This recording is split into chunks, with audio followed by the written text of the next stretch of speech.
Acá está toda la cronología del canino inferior.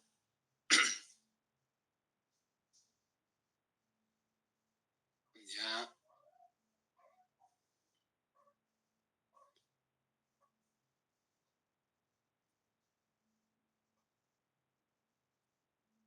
ya sabe manejar este cuadrito. Acá tenemos la oclusión.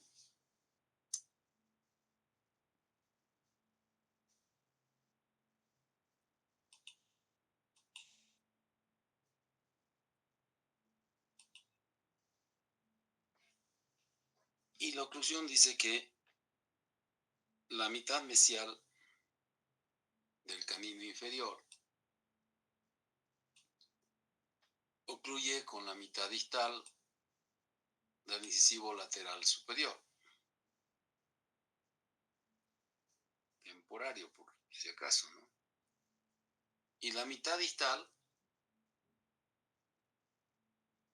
del canino inferior ocluye con la mitad mesial del canino superior. Esa es su oclusión.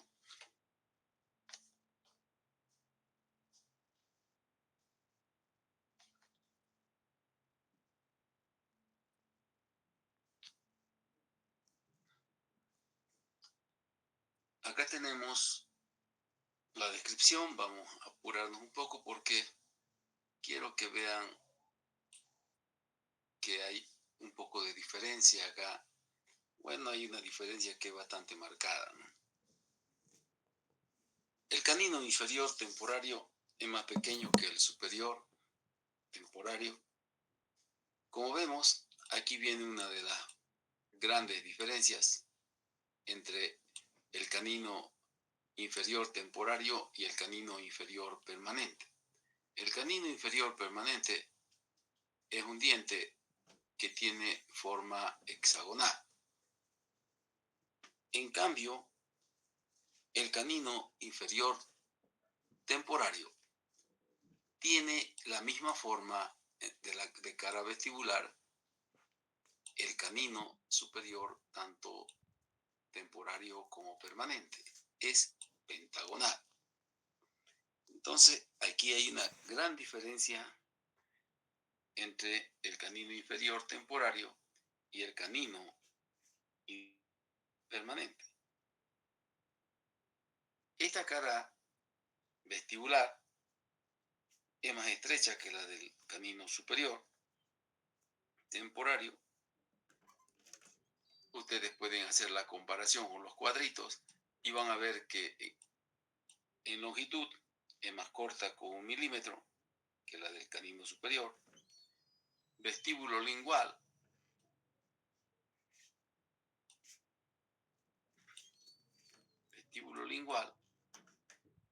es 1.2 milímetros menor que el superior. Mesio distal es 1.5. ¿Ya? Entonces, como vemos, la reducción de estos diámetros o la diferencia que hay entre los diámetros de este diente del canino superior temporario nos permite ver que este diente es más pequeño. ¿Qué otra característica tiene la corona de esta pieza dentaria? Observando esas disminuciones que hay en los diámetros de este diente a nivel coronario, vemos entonces que la corona de este diente es más estrecha, es más fina, más delgada, ¿ya? Y a la vez más pequeña que la del canino superior temporario. Por eso si ustedes observan detenidamente, fíjense que este canino tiene el parecido a una pequeña flecha, ¿ya? Algunos autores lo comparan con una pequeña flecha, porque es estrecho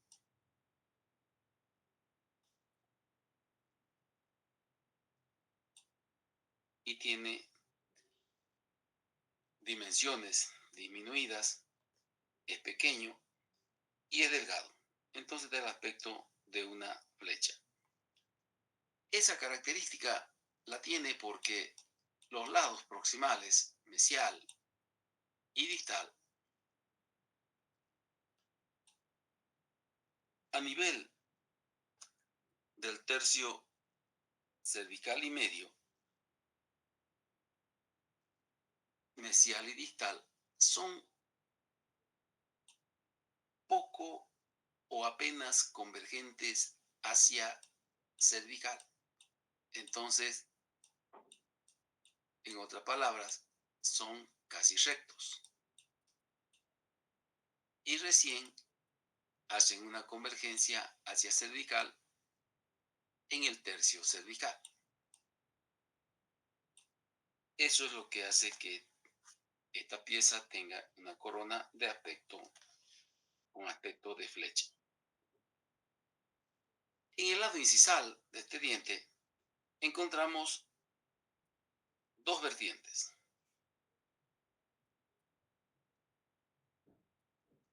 Si bien la disposición es similar a la del canino permanente, inferior permanente, de tener una vertiente mesial más corta y una vertiente distal más larga, como ven, se asemeja a la del canino inferior permanente. No tiene ninguna similitud en las vertientes con el canino superior temporario, porque ustedes saben que el canino superior temporario tiene la vertiente mesial más larga.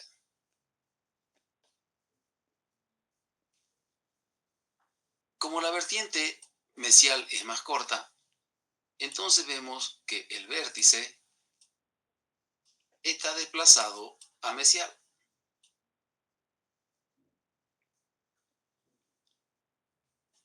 Ese vértice que forman las dos vertientes.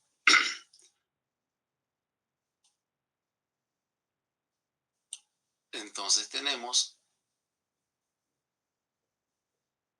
a diferencia del canino superior temporario, que el vértice está desplazado a distal, aquí el vértice, porque la vertiente mesial es más corta, entonces el vértice está desplazado también a mesial.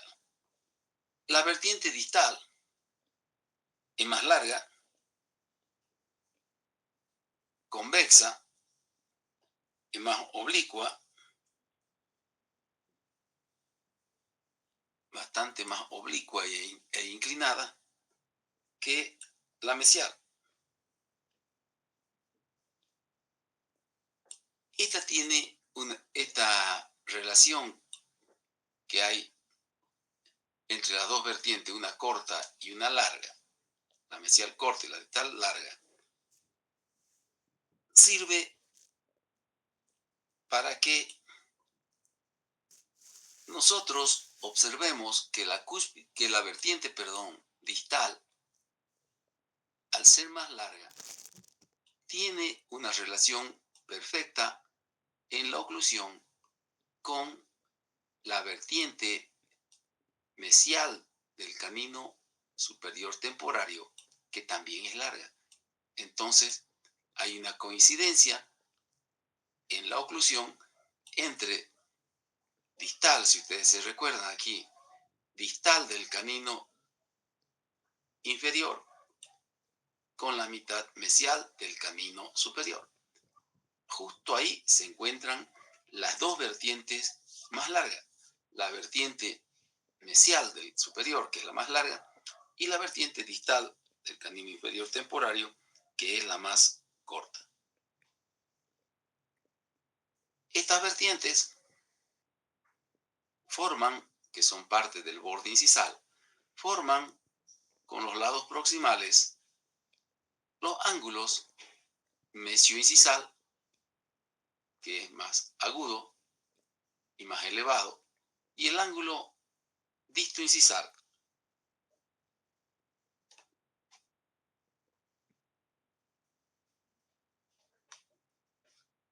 ese ángulo distoincisal ligeramente redondeado y está en una posición más inferior que el mesio incisal. Esto nos muestra que el lado mesial de la cara vestibular es más largo que el lado distal de esa cara. ¿Ya? Ya hemos dicho que en los lados proximales no tienen mucha convergencia, son casi paralelos al eje en el tercio cervical, incisal, y medio, y que son apenas convergentes hacia la línea media en el tercio cervical. ¿Cómo es la línea cervical de este diente? Como ven ustedes, es convexa hacia apical, como en todo diente uniradicular, con una curvatura menor, tiene una curvatura amplia. ¿Por qué? Porque la convergencia de estos lados proximales hacia cervical es escasa, es poco marcada. Entonces tenemos una línea cervical o cuello anatómico bastante amplio, con una curvatura poco marcada.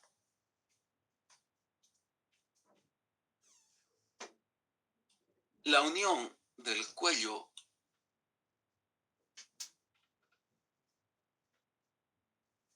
con la raíz, o si quieren la corona y la raíz, nos marca también, como en todos los dientes temporarios, un estrangulamiento a nivel de la línea cervical o del cuello mayor que la que vimos en los incisivos,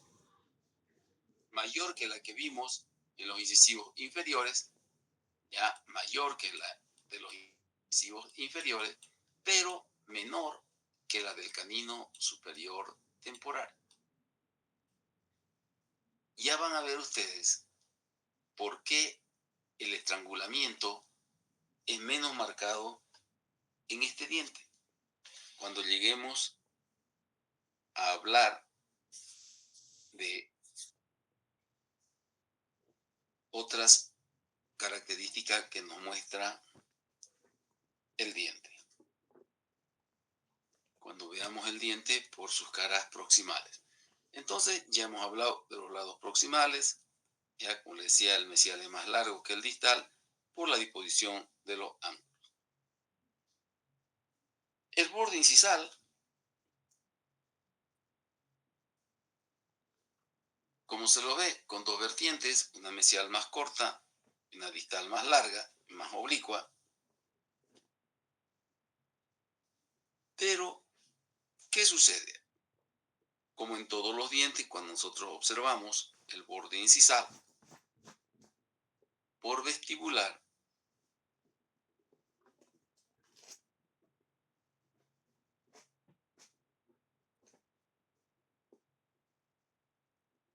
vemos el lado vestibular del diente. Vamos a hacer acá.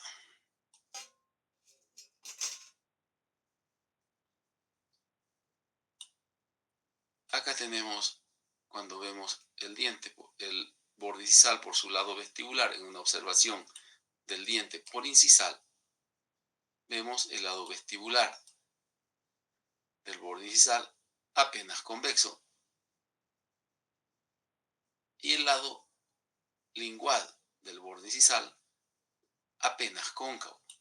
Que no se olviden ustedes que en este diente la depresión, que está transformada en dos canales, está poco marcada. Por eso es que el borde incisal, cuando lo vemos por vestibular, cuando vemos el lado vestibular del borde incisal y el lado lingual del borde incisal en una observación del diente por incisal, entonces se observa de esta forma. ¿Qué sucede con esta pieza dentaria cuando hablamos también del borde incisal? Cuando nosotros vemos el borde incisal por proximal,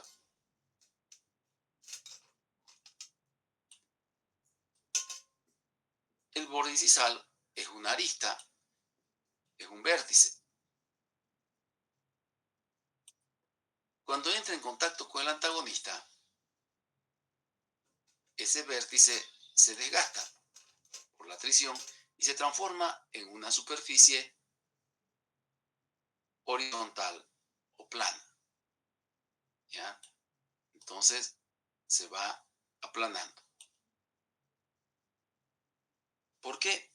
Porque en los dientes temporarios el entrecruzamiento que se da entre los dientes inferiores y superiores es poco marcado y tocan entre sí los bordes incisales de los dientes.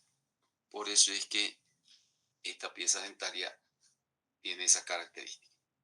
Cuando nosotros hablemos de la cara proximal, para que no digan que no se les dijo, al igual que los incisivos, el borde incisal está al centro de la cara, equidistante de vestibular y de lingual. Eso cuando veamos la cara proximales vamos a volver a repetir. Ahora, ¿cómo es la superficie de esa cara vestibular? Convexa, con la prominencia presente en cervical. Si bien este diente tiene una prominencia cervical mayor que la de los incisivos inferiores temporarios, pero menos prominente que la del canino superior temporario. Esta cara vestibular es oblicua a incisal. Acá vemos la oblicuidad incisal y lingual. ¿Ya? Las depresiones que separan los tres lóbulos de desarrollo también, al igual que el canino superior, son divergentes a cervical, pero menos marcadas que en el superior, es decir, menos notorias que en el superior. Estas dos depresiones separan los tres lóbulos de desarrollo que tenemos en vestibular.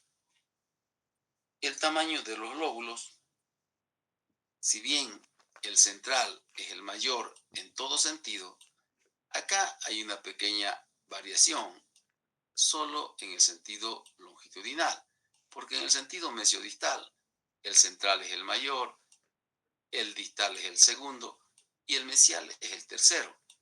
¿Dónde cambia? En el sentido longitudinal. El central, como es el mayor en todo sentido, sigue siendo mayor, pero el distal, el mesial es más largo que el distal, a diferencia del superior. Como vemos acá, el superior, el distal es más largo, el mesial es más corto. Acá el mesial es más largo, el distal es más corto. ¿Ya? Entonces hay esa variación solo en el sentido longitudinal. Ahora, cuando nosotros hablamos de la cara lingual de este diente, hay todos los elementos que hemos visto en el superior, todos. ¿Qué quiere decir todos? Que acá tengo el cingulum, o el espolón, tengo rebordes marginales y tengo una prominencia vertical causada por el crecimiento de este lóbulo central hacia el lingual. Pero ¿qué sucede con estos elementos que yo veo en la cara lingual? Todos esos elementos son poco marcados o tienen poco relieve. Si bien hay un espolón, hay un cingulum, ¿ya? Pero está menos desarrollado que en el superior. Los rebordes marginales tienen menor relieve, menos marcado. La prominencia vertical que forma el lóbulo central en su crecimiento hacia el lingual, ¿ya? Si bien está presente, pero es pequeña, es poco marcada. Entonces los canales que hay en lingual entre la prominencia vertical y los rebordes marginales, estos canales son poco marcados. Y al ser poco marcados los rebordes marginales, los canales mesiolingual y distolingual y la prominencia vertical, entonces a este canino inferior se lo observa en lingual como si tuviera una pequeña depresión o una sola fosita o fosa en su cara lingual, similar a los incisivos inferiores temporarios. ¿Ya? Entonces, cuando nosotros vemos un canino inferior, al observarlo por proximal, vamos a observar una depresión acá en lingual.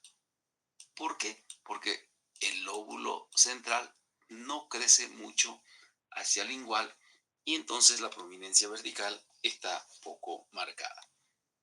¿Están entendiendo hasta ahí?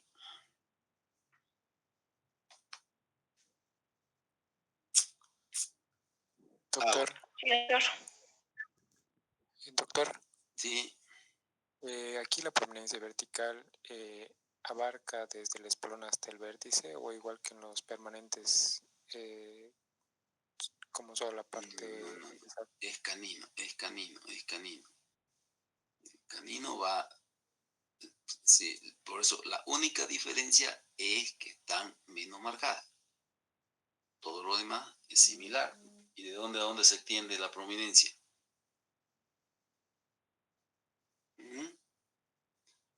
¿De dónde a dónde se extiende la prominencia?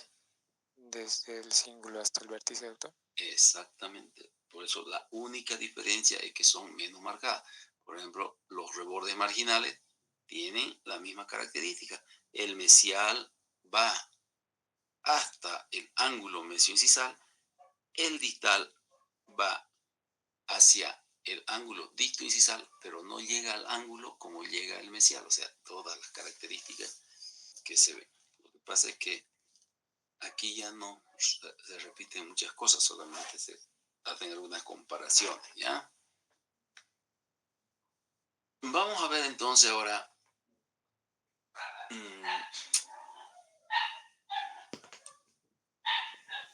la cara proximal.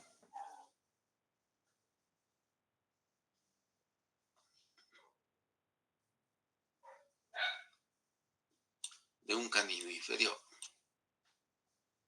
Esta es una cara proximal distal de un canino inferior izquierdo. Entonces, aquí va a estar, hasta ahí va a llegar la vertiente, ¿se ubican? Y la cara proximal va a ser esa. ¿Entendieron?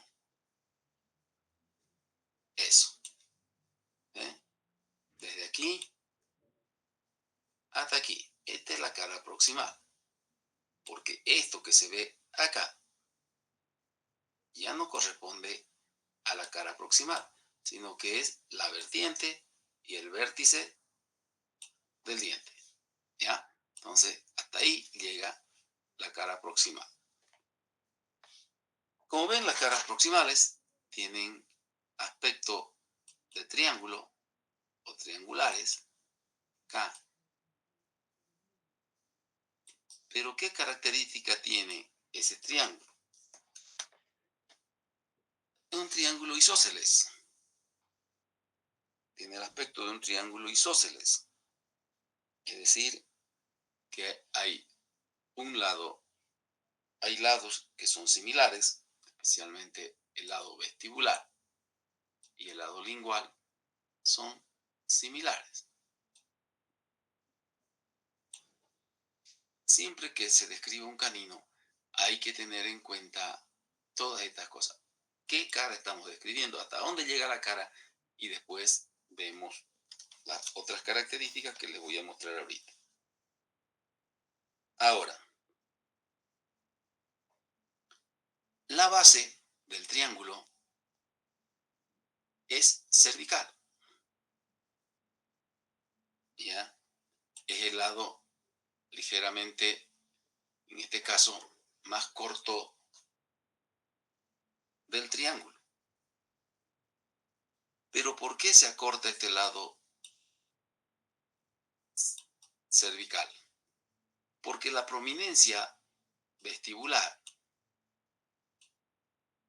y la prominencia que hace el cingulum no son muy marcadas en relación al superior.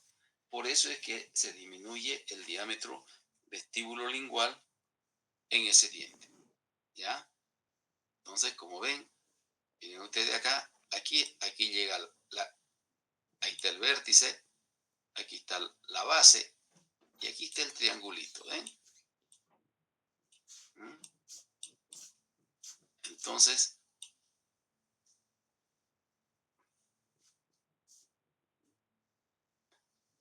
este diámetro vestíbulo lingual a nivel cervical está reducido porque la prominencia cervical en vestibular y la prominencia que hace el espolón, como es de menor tamaño que en el superior, son menores. ¿Ya? Ahora, tenemos el lado vestibular, convexo, convergente y muy oblicuo asincisal. Tenemos el lado lingual, convergente y oblicuo también asincisal. Al igual que en los permanentes, la oblicuidad del lado vestibular y del lado lingual son iguales. Eso hace que el borde incisal coincida con la línea media y va a coincidir, al igual que en los permanentes, con el ápice radicular, ¿ya? Y quede ese borde incisal equidistante de vestibular y lingual.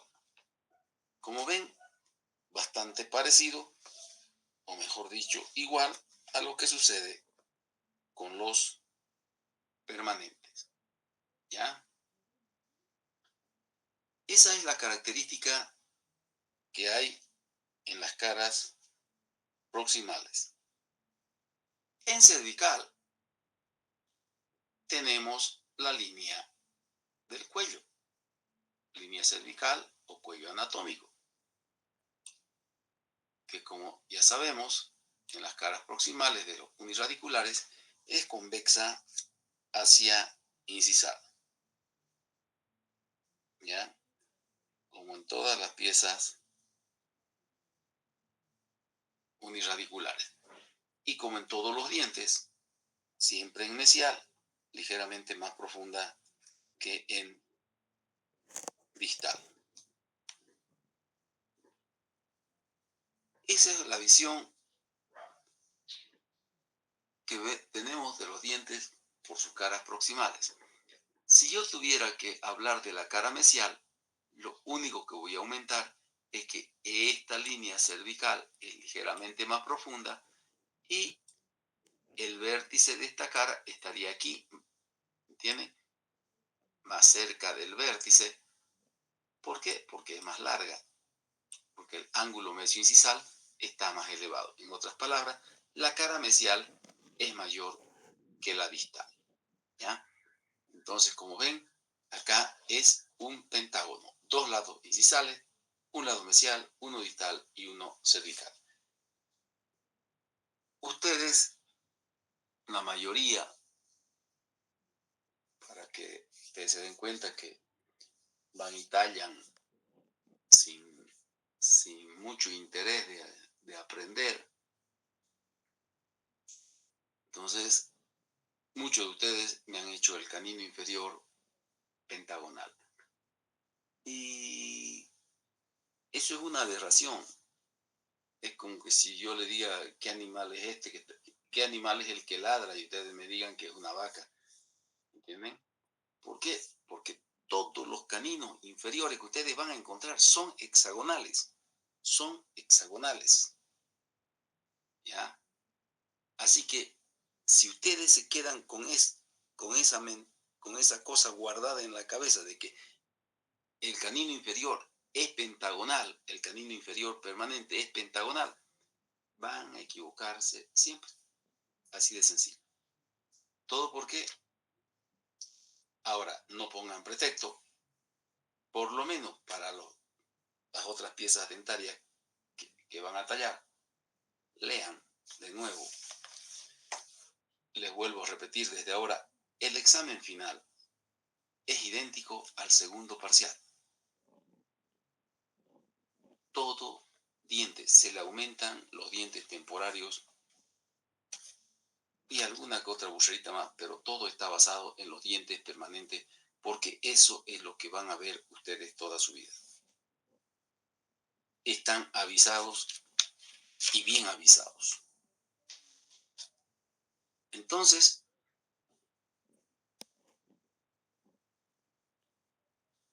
vamos a la raíz del diente. Como ven ustedes acá en este dibujito, la raíz es única, cónica longitudinalmente, generalmente recta, pero tiene una ligera desviación hacia distal vista por vestibular. Y transversalmente es ovoidal.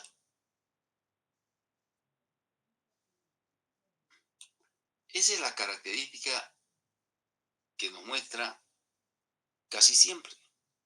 Pero no olviden que en los dientes inferiores pueden aparecer estos canales radiculares y profundizarse. Y cuando se profundizan esos canales, entonces la raíz de este diente transversalmente se vuelve elíptica.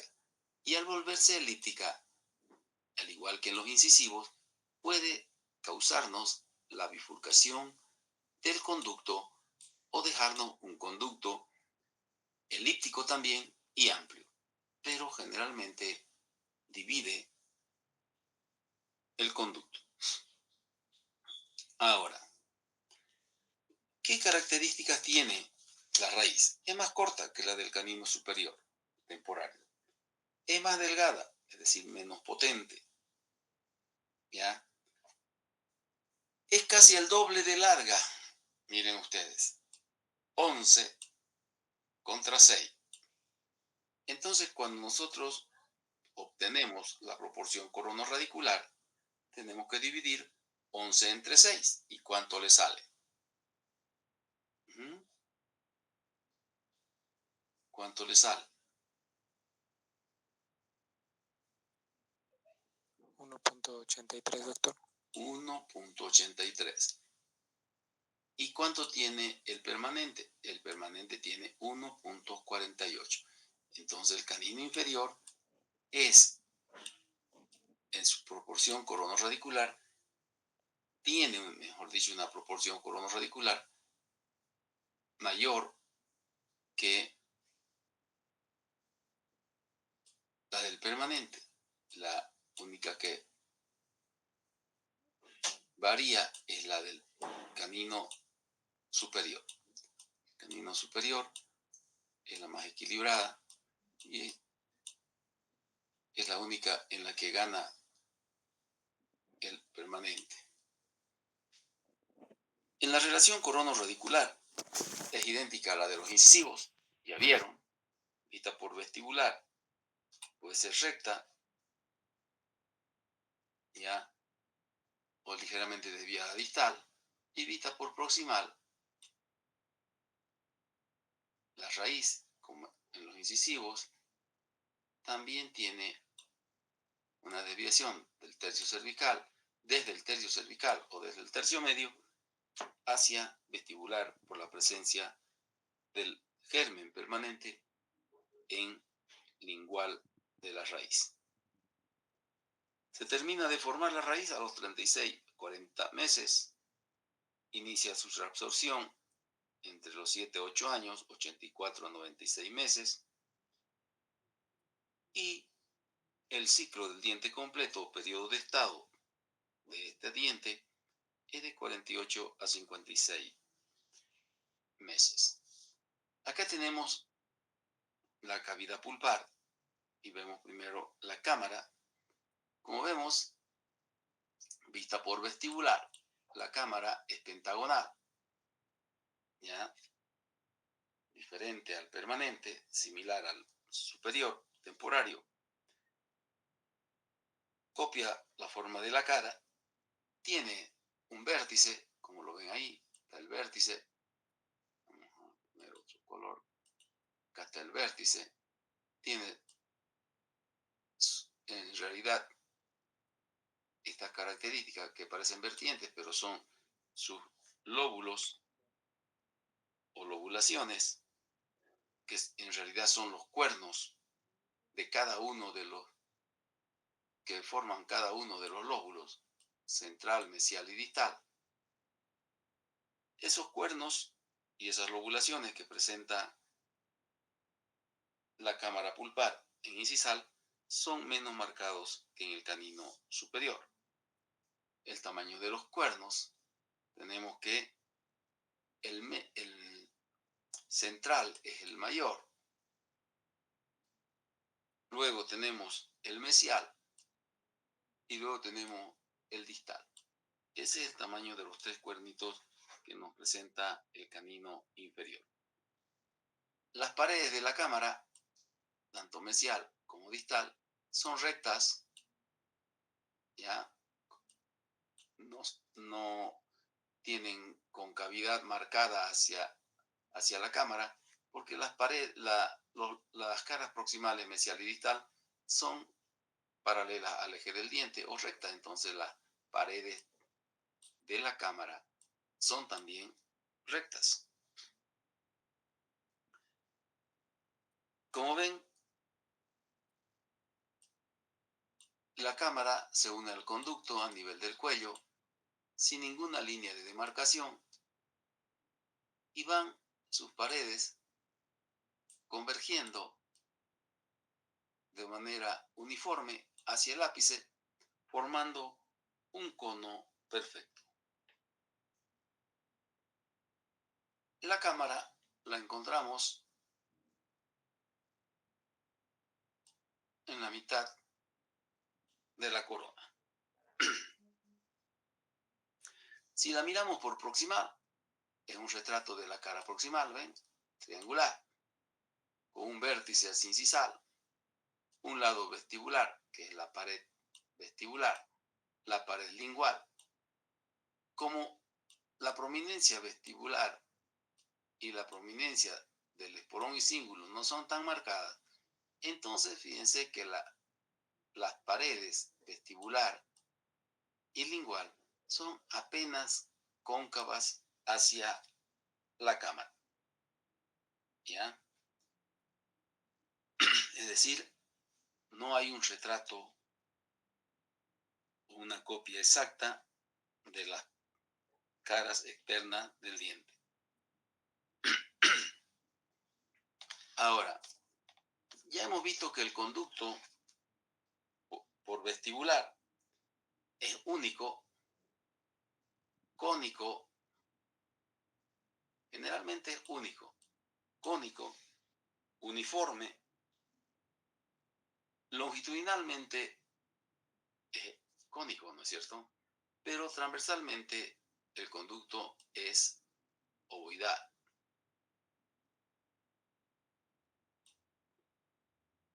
Aunque ya sabemos que puede presentarse dos conductos o puede bifurcarse.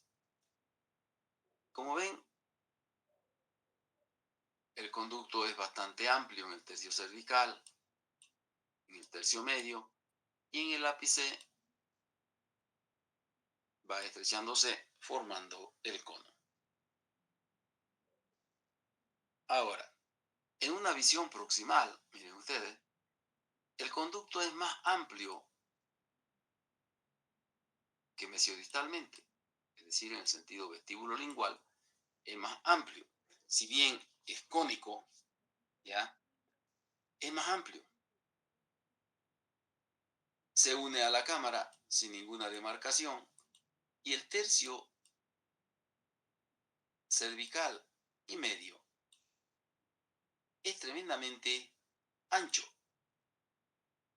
Acá podemos encontrar las lagunas o embolsamiento, igual que en los incisivos temporarios y como también en los incisivos permanentes.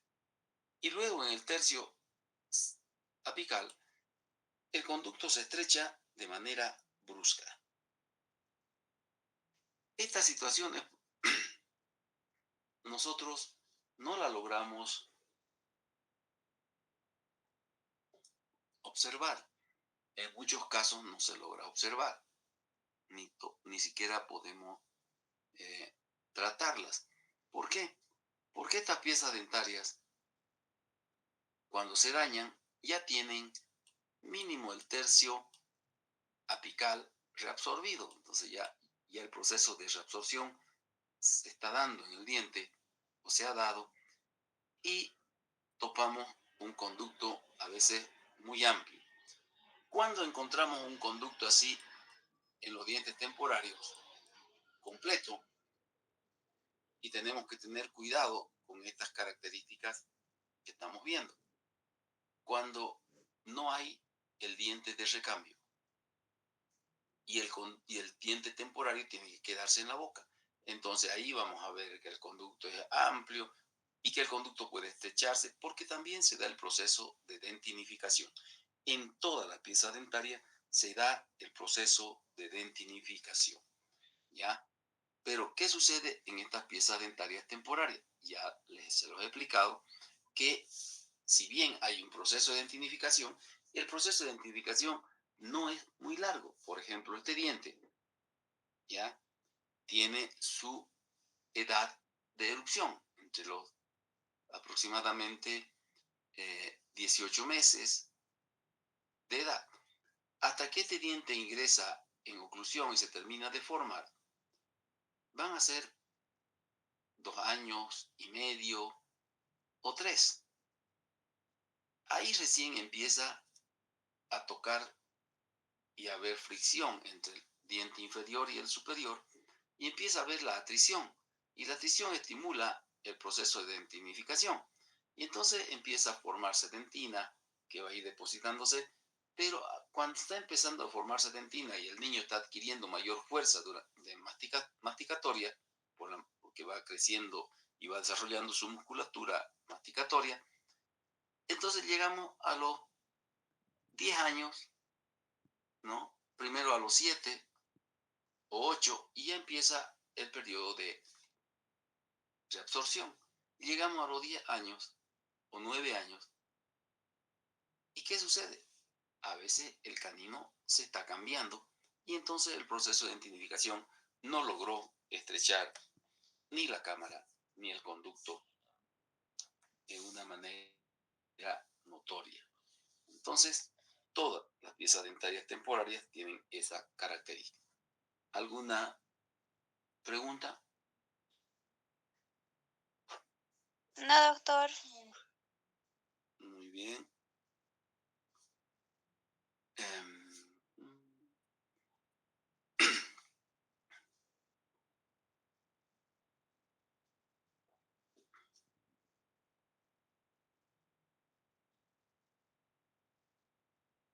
Este es el primer molar inferior temporario.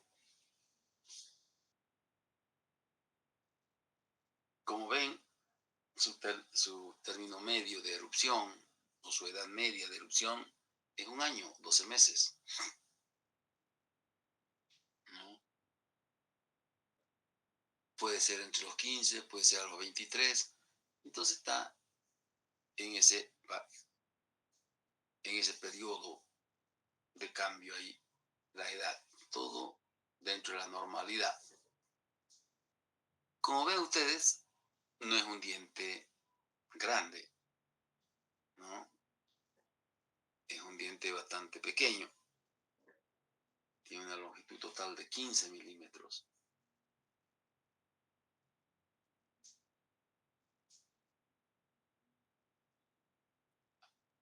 A los 6 años empieza su reabsorción. A los 2 años puede estar terminado de formar, o a los 2 años y 2 meses. Entonces ahí se hace el cálculo del periodo de estado o periodo del diente completo, ¿ya? Vamos a avanzar en estos dibujos que son los más claros para avanzar, especialmente la cara vestibular y las caras proximales, porque más adelante tenemos también una cara oclusal, que como van a ver ustedes, es importante conocer las características que tiene. ¿Cómo ocluye entonces este diente? Aquí tenemos 1, 2, 3, es decir, 3 tercios. Un tercio mesial del primer molar inferior temporario con la mitad distal del canino superior temporario. Y los otros 2 tercios que faltan, que son los 2 tercios distales del primer molar inferior, ocluyen con 2 tercios mesiales del primer molar superior temporario.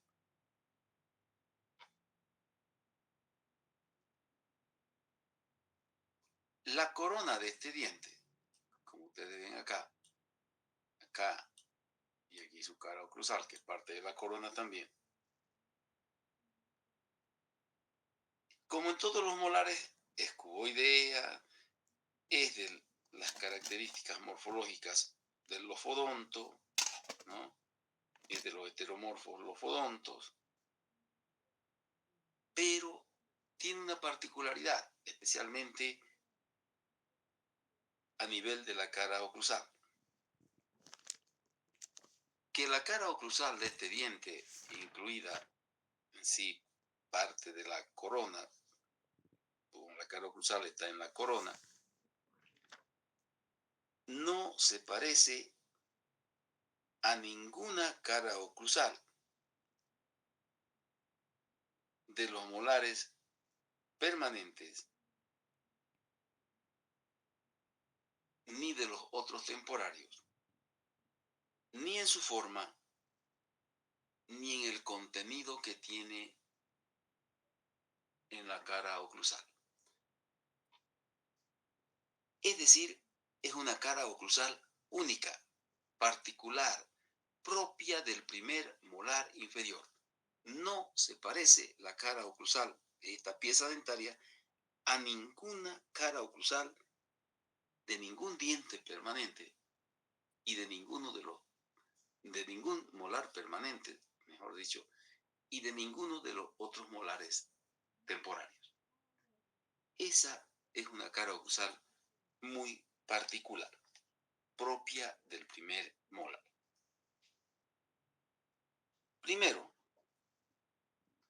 para Figún y Garino, vamos a correr acá. Para Figún y Garino, la cara oclusal es ovoidal. Es ovoidal. Pero para los otros autores que hemos ido mencionando, Job, García y Ballesta, la cara oclusal es romboidal. Esto lo dejamos como conocimiento para alguna situación que amerite y nos quedamos con que la cara oclusal de este diente tiene un aspecto ovoidal.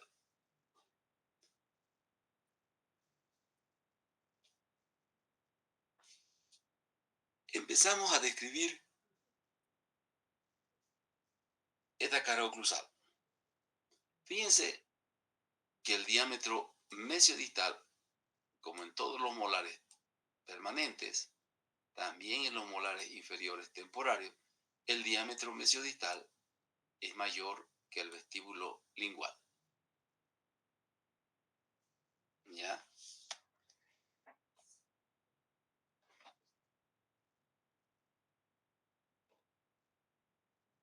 Como hemos visto en los molares permanentes y ahora en los molares permanentes inferiores y ahora en los molares temporarios inferiores, siempre el diámetro mesiodistal es mayor en estos molares que el vestíbulo lingual. ¿Por qué? Primero, son dientes con mayor amplitud mesiodistalmente y son dientes estrechos en el sentido vestíbulo lingual.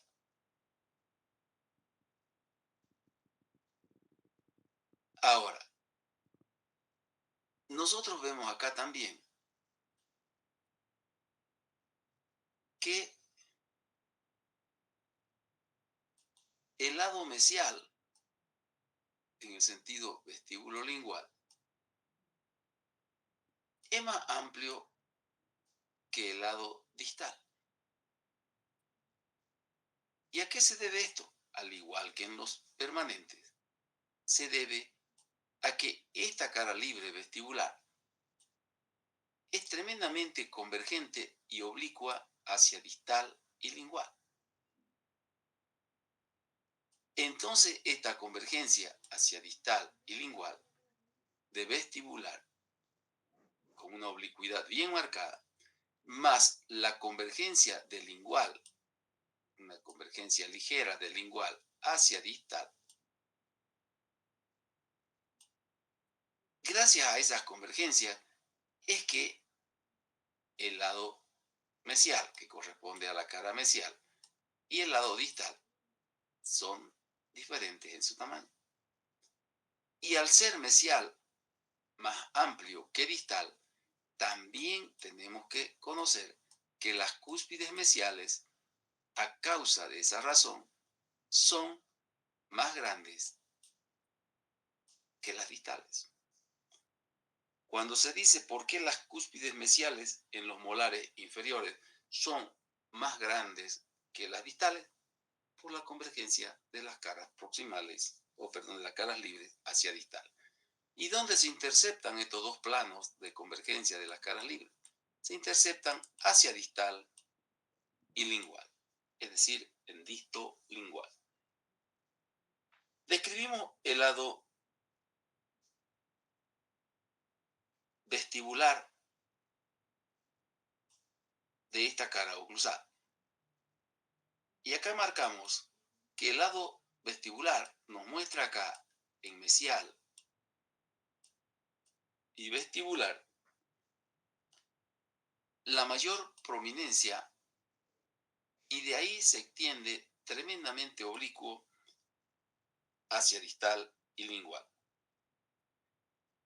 Esta prominencia que marcamos acá, muy bien marcada acá en mesial y vestibular, nos marca más la oblicuidad de esta cara hacia distal y lingual.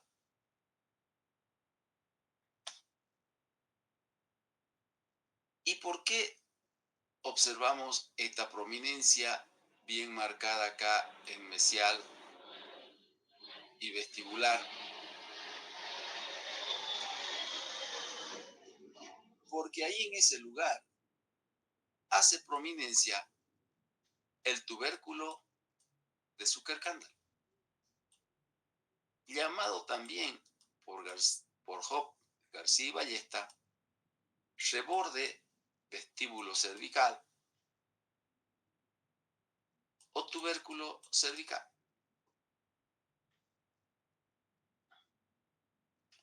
Eso es lo que hace que en mesial, en el lado mesiovestibular, esta pieza dentaria tenga un abultamiento, una prominencia bien marcada. ¿Qué más observamos en vestibular. Observamos acá dos convexidades. Una convexidad mesial y una convexidad distal. Esta convexidad mesial nos va a mostrar en su unión con la convexidad distal una depresión, una escotadura. Esa escotadura va a dar paso a un surco que viene de oclusal y que separa estas dos cúspides vestibulares, la mesiovestibular y la distovestibular.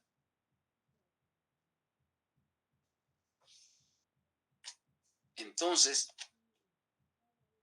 en vestibular encontramos esas dos cúspides que hemos conocido. En el lado lingual, como vemos, no hay la prominencia bien marcada en mesial, sino que tiene este lado lingual una convergencia ligera hacia distal, apenas marcada, que a veces pareciera que es horizontal al eje mayor de la cara. También acá en lingual encontramos dos convexidades separadas por una escotadura que da paso al surco que viene de oclusal, el surco principal lingual, que separa las dos cúspides linguales, la mesiolingual y la distolingual. Como vemos, las mesiales siempre más grandes que las distales. Ahora,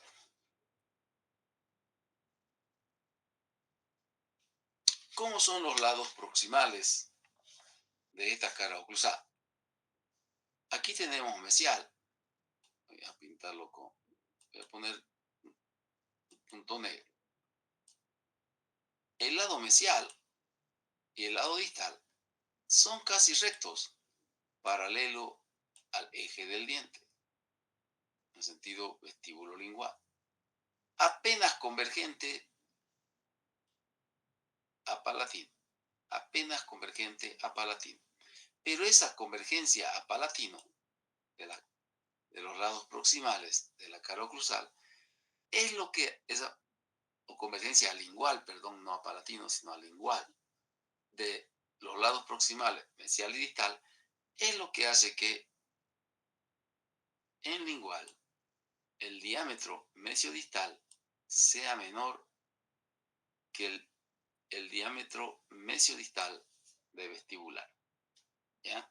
Entonces, hay que tener presente esas características.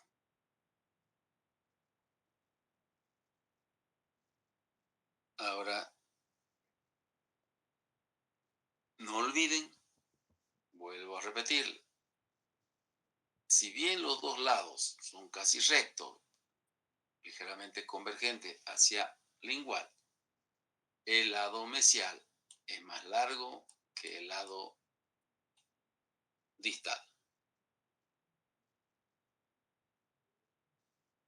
Ahora, ya hemos visto que ese mayor tamaño del lado mesial, en el sentido vestíbulo-lingual,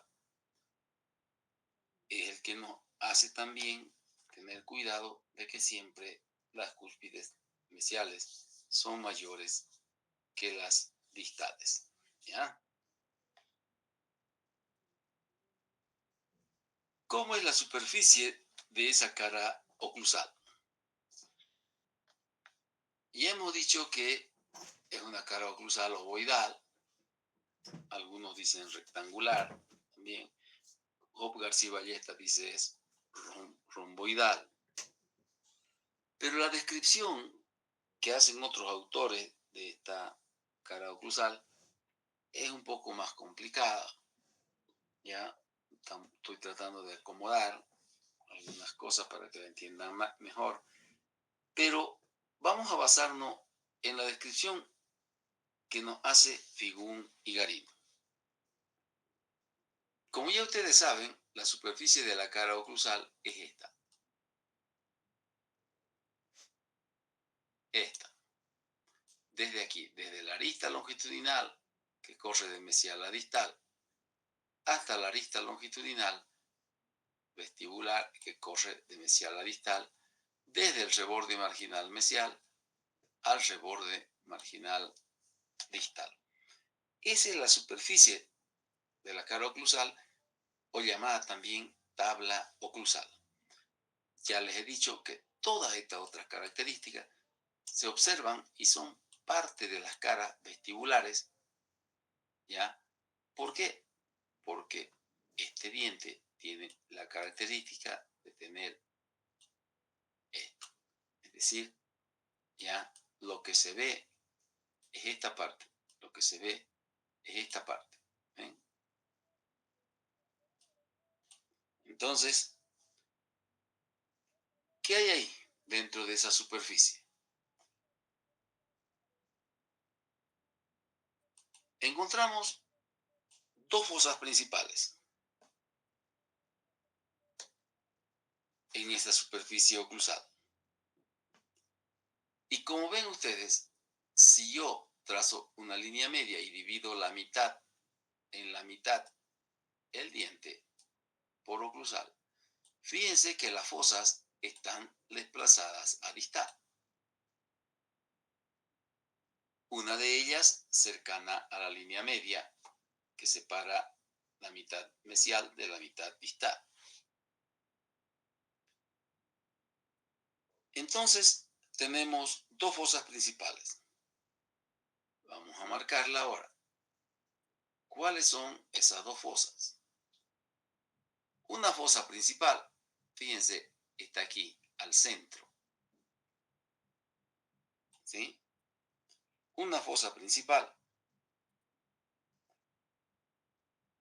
cerca de mesial y como dirigida a acercarse a vestibular, es decir, hacia mesial y vestibular. Es la fosa principal mesiovestibular, llamada también fosa principal mesial.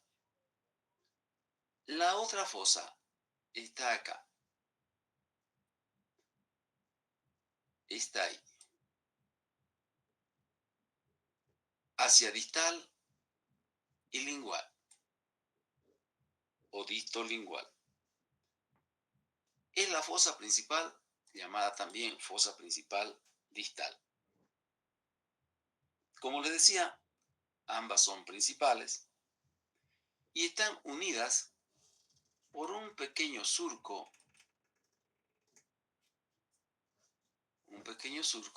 que se extiende de la fosa principal mesial a la fosa principal distal, o de la fosa central mesial a la fosa distal. Y une estas dos fosas. Como ven, la dirección del surco es corta y oblicua. Ahora,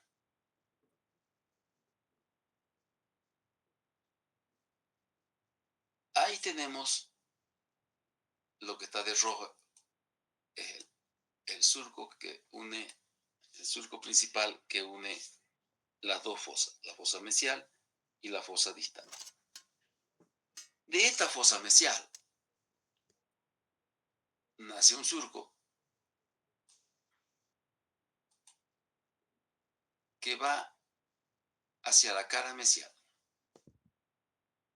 No llega a su destino, no llega a mesial. Se acerca a la cara proximal mesial y ahí termina en una fosa secundaria mesial, de donde nacen los surcos secundarios, los ángulos mesiolingual y mesiovestibular, demarcando el reborde marginal de este molar. Ahora,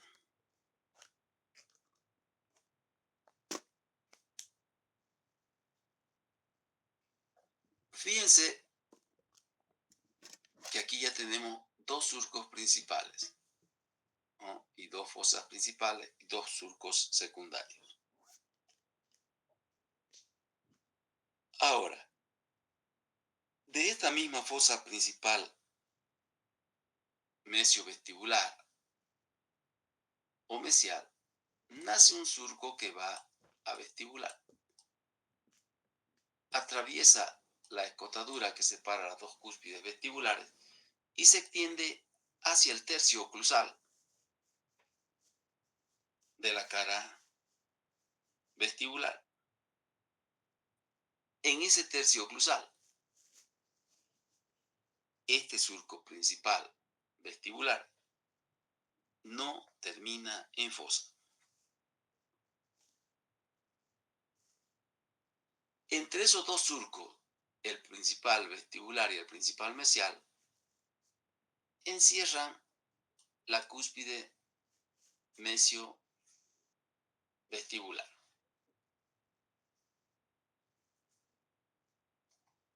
De la fosa principal distal nace un surco que va hacia la cara distal, más corto que el mesial.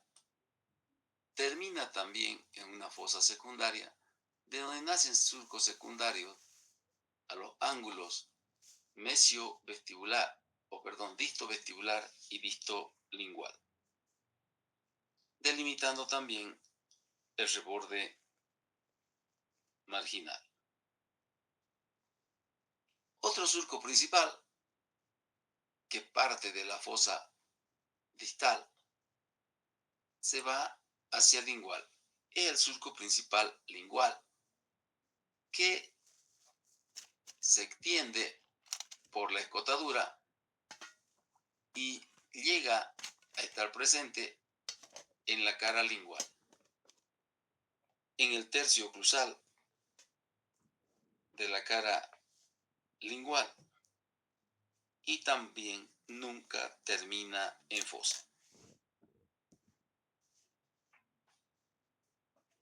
Este surco principal lingual separa la cúspide mesio-lingual de la disto-lingual.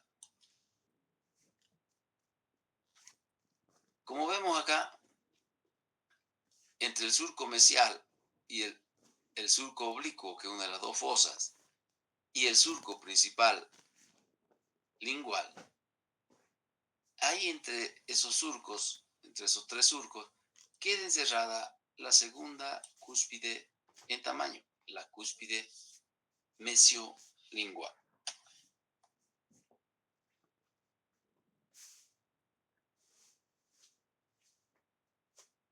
Ahora, como vemos, tenemos un diente tetracúspido con la cúspide distolingual y la cúspide distovestibular. Como vemos, tenemos la cúspide aquí puse 2 y estoy cruzado.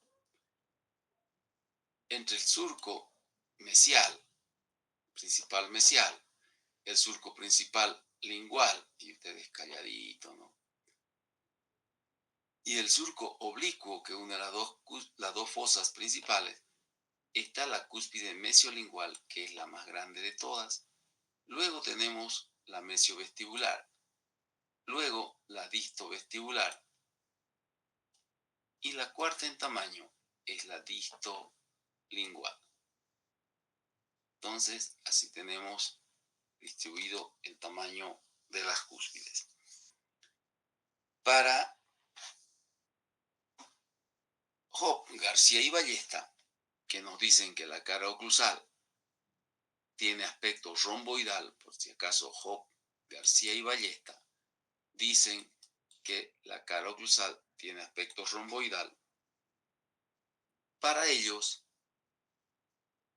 la cúspide de mayor tamaño es la mesiovestibular, la segunda, la mesiolingual, la tercera, la distovestibular, y la cuarta, la distolingual. Entonces, esa característica más o menos tenemos en el tamaño de las cúspides. ¿Ya?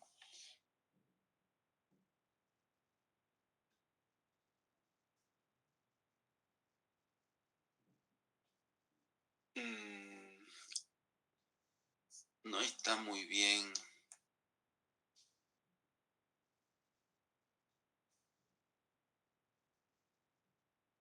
¿Han logrado dibujar junto conmigo esto?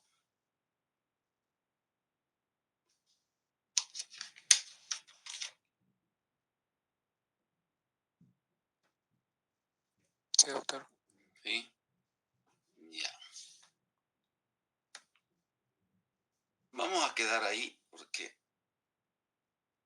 estoy ahorita un poquito medio en lo oscuro.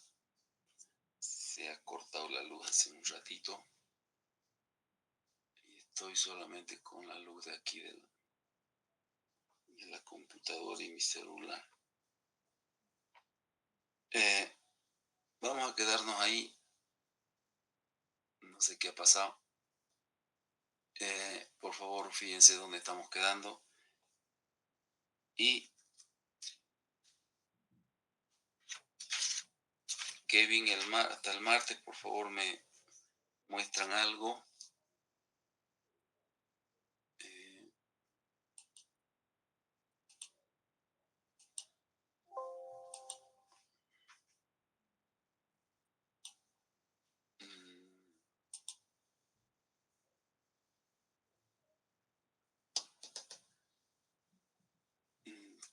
No sé, Ariana está.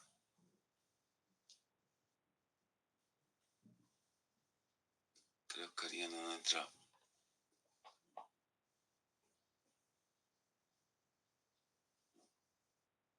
Ya. Entonces van a ir haciendo todo eso que se les dijo. El martes vamos a terminar todo lo que son los dientes temporarios y vamos a empezar ya con los arcos dentarios. Ya, por favor, para la siguiente semana repasen premolares, inferiores. Practiquen el tallado porque van a presentar, hasta ahora les estoy dando muchas chances. Hay gente que no merece que se le dé chance porque ya falta por faltar, ¿no? Porque ya se acostumbraron a que los viernes reemplazan. El viernes no va a reemplazar nadie. El viernes solamente van a ir a pasar clases los que no terminen de tallar en el grupo que le corresponde porque tienen otra clase para irse. Los del martes, solamente el grupo 3 puede tener algún pretexto, porque el martes, ya, el grupo 1, si no termina, se cruza a la otra aula. El grupo 2, si no termina, se cruza a la otra aula. Hasta que llegue el grupo 3. El grupo 3 tendrá un poco menos de tiempo y serán algunos de ellos los que van a ir a terminar el viernes. Pero por favor, la gente que falta por faltar, ya a todos los faltones se les ha dicho que ya no pueden faltar ni pedir permiso. Tengan cuidado con lo que están haciendo, por favor. ¿Listo? Así que